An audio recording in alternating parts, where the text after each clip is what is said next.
हम 6 लाख मानते हैं, तो हो गया करीब 1.5 लाख परिवार हो गए।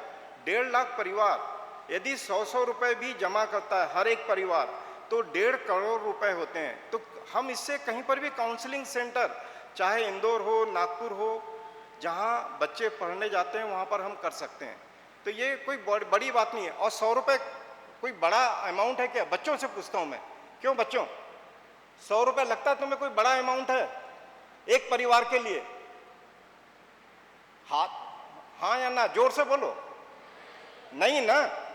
तो 100 रुपये हर परिवार यदि जमा करता है तो हमारे 1.5 लाख परिवार से 1.5 करोड़ रुपए जमा होते हैं, जिससे हम पूरे चाहें तो 10 साल तक के लिए इंदौर में एक मतलब कमरा लेके वहाँ पर रेस्ट हाउस बना के, बच्चों के लिए गेस्ट हाउस बना के वहाँ बच्चों को पढ़ने के लिए भेज सकते हैं। तो ये सब संभव है, लेकिन इसके लिए पहल करना जरूरी है, अपने आप पे विश्वास करना जरूरी है, और समाज के जो सदस्य हैं, संस्था हैं, उन पे आपका विश्वास करना जरूरी है। तो ये सब संभव है कि, और ये विश्वास की बात है, तो ये इस पे हम कोशिश कर ही रहे हैं। जैसे कि मैं हमेशा ही कहता हूँ, मंजिलें मिले ना मिले ये तो मुकद्दर की बात है।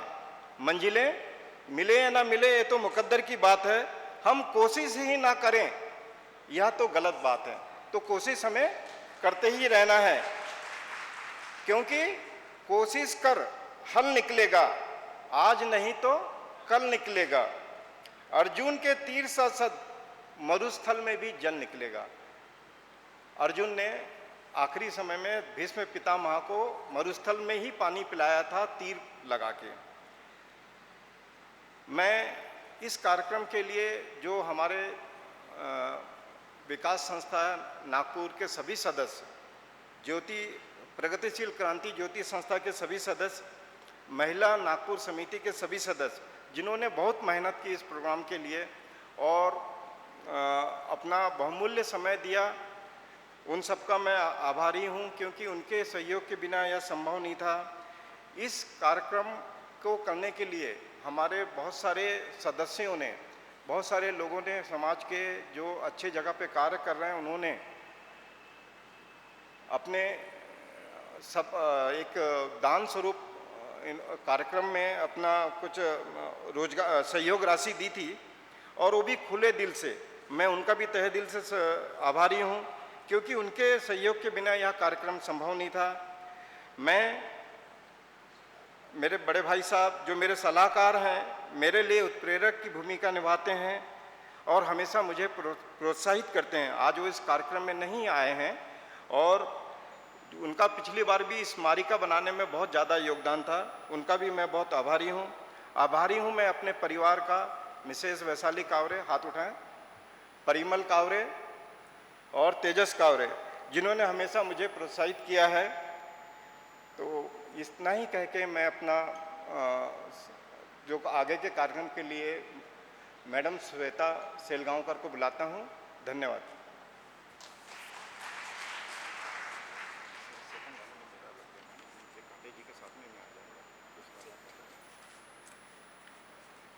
धन्यवाद कावरे जी। और निश्चित रूप से तीनों संस्थाओं ने ये जो प्रयास किया है, इससे आज युवाओं को बहुत मार्गदर्शन मिलेगा और उनका मनोबल बढ़ेगा, इसमें कोई संशय नहीं। चलिए अब हम बिना समय गंवाए पहले सत्र की शुरुआत करते हैं। मैं मंच पर आमंत्रित करती हूँ पहले सत्र के मॉडरेटर और चेयरपर्सन श्री देवेंद्र काटे जी को, साथ ही संस्था के अध्यक्ष श्री एच.एल. कावरे जी को, और आज के प्रथम वक्ता श्री शशिकांत भौरे जी तथा द्वितीय वक्ता श्री सौरभ निमकर जी को। इन सभी का संक्षिप्त परिचय मैं आपसे कराना चाहती हूँ। हमारे जो चेयरपर्सन और मॉडरेटर हैं श्री देवेंद्र काटे जी, वे भारत सरकार द्वारा मान्यता प्राप्त TOT ट्रेनर, मोटिवेशनल स्पीकर और साइकोलॉजिकल एंड करियर काउंसलर और लाइफ कोच हैं, और पिछले 25 वर्षों से वे इस क्षेत्र में कार्यरत हैं। उन्हें महाराष्ट्र शासन और देश के अलग अलग संस्थाओं के द्वारा अनेक पुरस्कारों से सम्मानित किया जा चुका है, जैसे कि राष्ट्रीय उद्योजक पुरस्कार, विशेष गौरव पुरस्कार, महाराष्ट्र उद्योग भूषण पुरस्कार आदि। लगभग 3 लाख से अधिक लोगों को उन्होंने अलग अलग विषयों पर प्रशिक्षित किया है। श्री देवेंद्र काटे जी, जोरदार तालियों से स्वागत कीजिए। आज के पहले जो हमारे वक्ता हैं, श्री शशिकांत शिवभजन भवरे जी, जो कि बहुत ही अनुभवी व्यक्ति हैं और केमिकल इंजीनियरिंग के क्षेत्र में अंतर्राष्ट्रीय ख्याति प्राप्त हैं। गेल इंडिया लिमिटेड में महाप्रबंधक के रूप में वे अपने करियर का समापन करते हुए सेवानिवृत्त हुए और अब युवाओं का मार्गदर्शन करते हैं। उन्होंने कई अंतर्राष्ट्रीय मंचों और सेमिनारों में भारत का प्रतिनिधित्व किया है। विविध संस्कृतियों और दृष्टिकोणों की उनकी समझ युवाओं के लिए बहुत लाभदायी सिद्ध होगी। भवरे जी का तालियों से मंच पर स्वागत कीजिए। आज के इस कार्यक्रम में जो हमारे दूसरे वक्ता हैं, श्री सौरभ निमकर जी, जिन्होंने इलेक्ट्रॉनिक्स इंजीनियरिंग और कम्युनिकेशन इंजीनियरिंग में एक्सपर्टीज़ हासिल की है और उनको कई वर्षों का टीचिंग एक्सपीरियंस है। साथ ही महाराष्ट्र भर में लगभग 80 से अधिक व्याख्यान वे दे चुके हैं।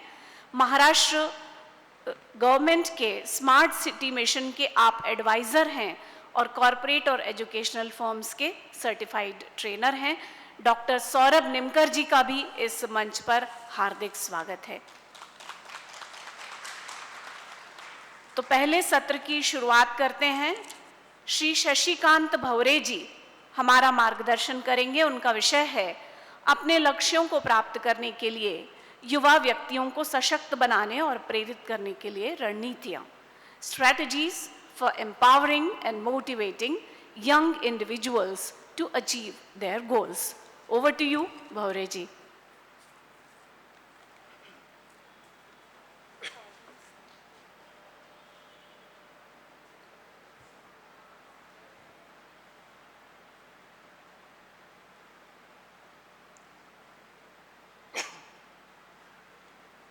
Good morning friends. दोस्तों, आप सभी का स्वागत है।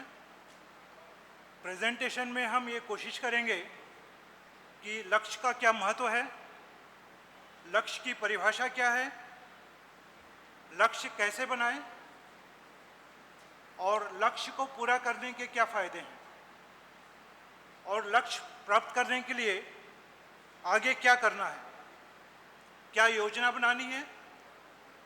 हम यह पता लगाने की भी कोशिश करेंगे कि आंतरिक क्षमता को कैसे उजागर करें और सफलता के लिए एक रोड मैप कैसे विकसित करें। अपने लक्ष्य तक पहुंचने के लिए आत्मविश्वास कैसे बनाए रखें और जैसा कि मैंने लिखा है, life is full of surprises, challenges, but with the right strategies we can navigate through them effectively. जिसका मतलब है कि सही रणनीतियों के साथ प्रभावी ढंग से हम किस तरह नेविगेट कर सकते हैं। प्रेजेंटेशन शुरू करने से पहले मैं एक बात कहना चाहूँगा कि सम्मेलन के अतिरिक्त इस तरह की कार्यशाला का भी आयोजन होना चाहिए, जिससे हम इंडिविजुअल लेवल पर इंटरेक्ट करके लोगों को ये बता सकें कि लक्ष्य को किस तरह डिफाइन किया जाता है, किस तरह परिभाषित किया जाता है और लक्ष्य प्राप्ति के लिए किस तरह प्लानिंग करनी है और प्लानिंग करने के बाद वो प्लानिंग को इम्प्लीमेंट करके उसके जो रिजल्ट्स हैं वो रिजल्ट्स को हम लोग एनालाइज करें और उसमें क्या क्या त्रुटियां हैं या क्या क्या उसमें डेविएशंस हैं, उसको हम किस तरह मिटिगेट करें या किस तरह उसका सॉल्यूशन प्राप्त करें। ये सब मैं आपको आगे बताऊंगा। ये एक शॉर्ट समरी है।